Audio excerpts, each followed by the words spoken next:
Una de las investigaciones que más esperanzas están generando es la de la terapia celular y los famosos trasplantes de islotes pancreáticos.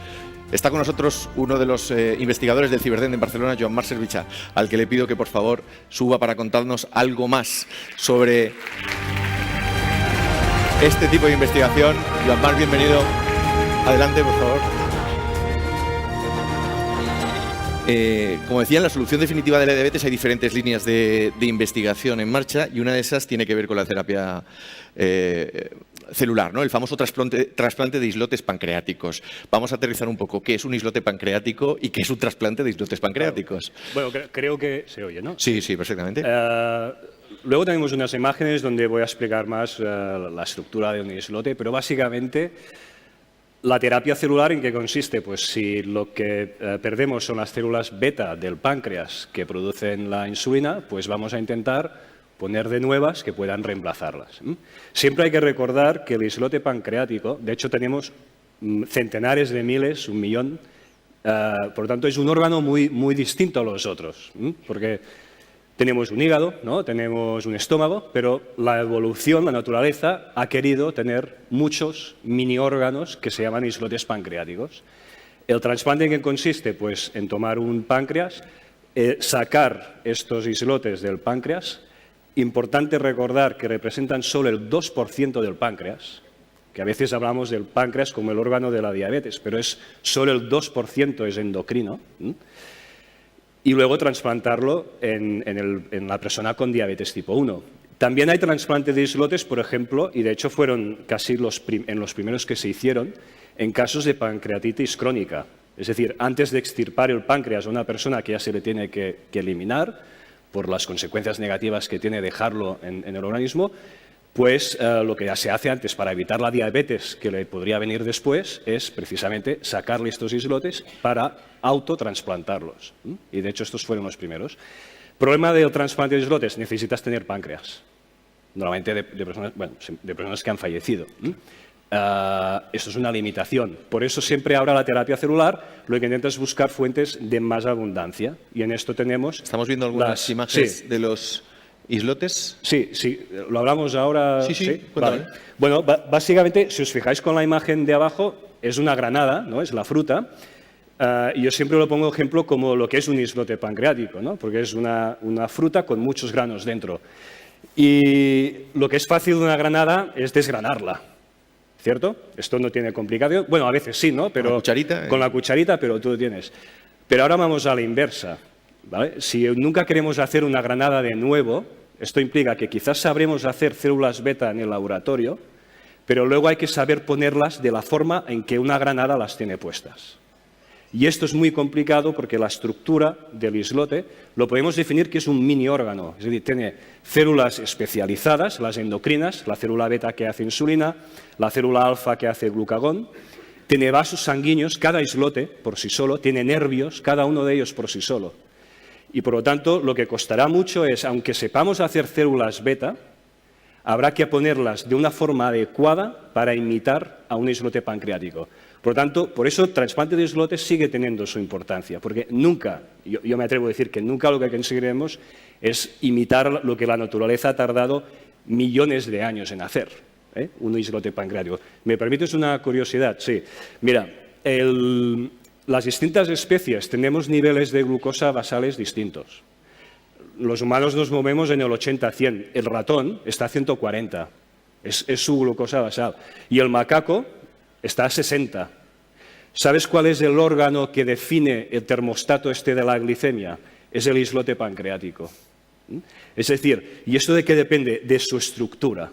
Si tú coges un islote pancreático humano y de sus estructuras no haces, por ejemplo, que haya una correcta comunicación entre el alfa y la célula beta, este islote puede después comportarse como uno de ratón.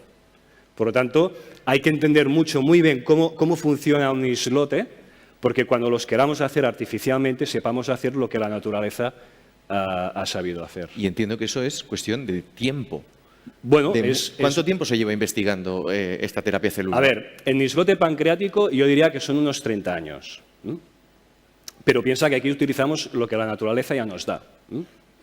O sea, que ahora hay una segunda fase, que es lo que podemos producir nosotros, entiendo. Claro, pero el islote pancreático, fíjate, años 80, 90 empiezan a hacerse. Hubo aquí muchos casos de autotransplante, que tiene una ventaja, y es que como no es de otra persona, no hay rechazo de tejido. Luego, de los 90 al año 2000 fue mucho prueba-error, se hicieron muchos ensayos, y a partir del año 2000 se produce un saldo muy importante. Es que grupos, como siempre, de Norteamérica consiguen hacer un protocolo de inmunosupresores y de optimización del aislamiento de estos islotes muy potente, que se llama el protocolo de Edmonton, que ha incrementado muchísimo el éxito. Estamos hablando de éxitos que al cabo de 5 años las personas con diabetes tipo 1 que han sido trasplantadas consiguen ser el 70% insulino dependientes. Durante la década de los 90, aunque algunos perdían la independencia total, sí que luego la que se había que añadir era menos, lo que reducía las posibilidades de hipoglicemia, etcétera. Por lo tanto, y ahora del 2000 a 2018 sí que ha habido un salto importante. Importante tener en cuenta, en todo este tiempo, en el fondo solo se han hecho 1.500 trasplantes en todo el mundo, O sea, no estamos hablando, por lo tanto, de que está aún en un proceso de innovación y de desarrollo. Son pocos, 1.500, claro. Son muy pocos, sí. Pero podemos ser algo optimistas. Yo sí. no quiero buscar el titular fácil, pero... Yo no te voy a decir cuándo vamos No lo voy a preguntar. Eso ya, sí. esa pregunta ya le he incomodado al doctor Coget esta mañana cuando le preguntaba para cuándo. Para pero nosotros también es mucha presión, ¿no? Porque entendemos que lo que hay detrás, pues bueno, es una enfermedad crónica y nunca queremos dar fechas, ¿no? ¿Pero optimismo? Bueno, ¿por qué no? Es decir, a ver, ¿qué problemas tiene, por ejemplo, el trasplante de islotes, ¿no? Primero de todo, como siempre, el dinero. Necesitamos mucho dinero. Por lo tanto, el problema es que muchos de los trasplantes no funcionan por culpa precisamente de los inmunosupresores. Es decir, una persona que recibe el trasplante tiene que recibir ya inmunosupresión de por vida. Esta es una limitación, porque tienes que tener muy claro que el beneficio del trasplante va a superar el riesgo de tomar inmunosupresores. Pueden ser problemas de infecciones, algo de cáncer, pero sin provocar alarma, pero sobre todo es que el mismo inmunosupresor, como actúa sobre moléculas que la célula beta también utiliza para secretar insulina, se ha visto que es perjudicial para el propio islote que ha sido trasplantado. Por eso una de las imágenes, no sé si podéis ir a la segunda de las opuesto, es que es uno de los temas en los que más se está estudiando. A ver si la podemos poner. ¿Esta?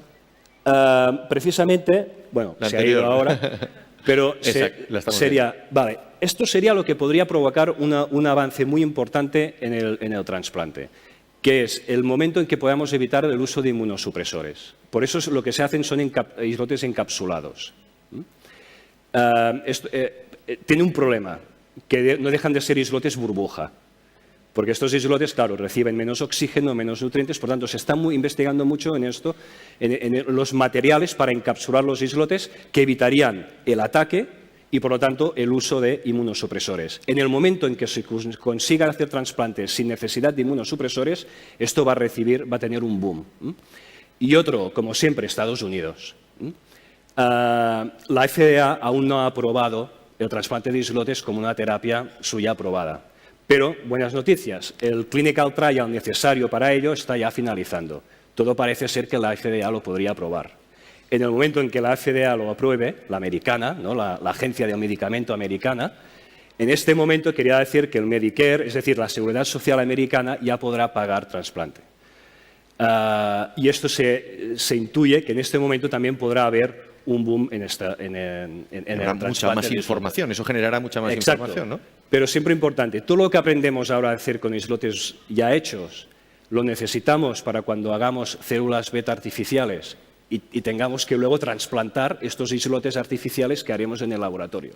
Por lo tanto, todo lo aprendido ahora no es tirado, es ya trabajo que avanzamos para que cuando acabemos de hacer esto tan difícil como hacer islotes, es no encontrarnos luego de nuevo a cero.